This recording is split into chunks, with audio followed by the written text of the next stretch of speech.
শালা শালা কাছে মেরি হলো শালা লাগি আজ 3 দিন লোকের অশান্তি। হ্যাঁ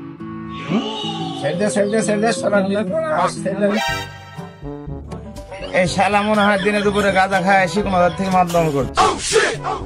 এই কোন 3টা লোক আমার জন্য অশান্তিতে আছে? আমি কোন 3 জন কি করলাম? আব্বা, আমি আর আমার বউ।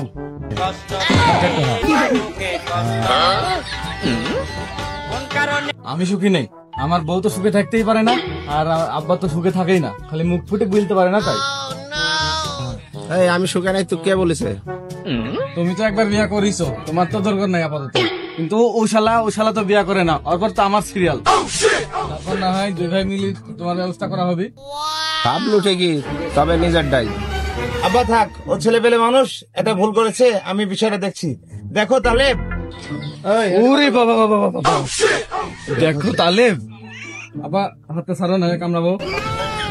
ওরে আল্লাহ, আবার শালা গ্রামের কবুতর 2 দিন হয়েছে শহরে গেছো, হয়ে গেছো পায়রা। হ্যাঁ ঠিকের কথা বল, ঠিকের কথা বল, গ্রামের ভাত কথা বল তুই। আসলে তালেব, আমি বাবাকে বিষয়টা বুঝিয়েছি। আসলে ওরে শালা 2 দিন হয়েছে শহরে থাকো, কবুতরের কও পায়রা।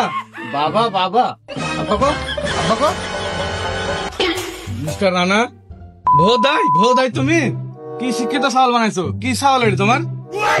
পুরে সর্বনাশ, বাবাকে তুমি কি বললে? তালেব, বাবা একটা মুরব্বী মানুষ, তুমি বাবার সাথে এটা কি আচরণ করলে? বাপ বয়সী মানুষ, সরি বলো বাবাকে। আচ্ছা নাও আব্বা নাও, সরি। আমি তো কিছু শুনলাম না। না বাবা, ও কিছু না, ও গ্রামের কিছু বাজে ছেলের সাথে মিশে ও একটু নষ্ট হয়ে গেছে। দেখো তালেব, আমি তোমার একটা বড় ভাই, আমাকে একটু রেসপেক্ট দিয়ে কথা বলবে।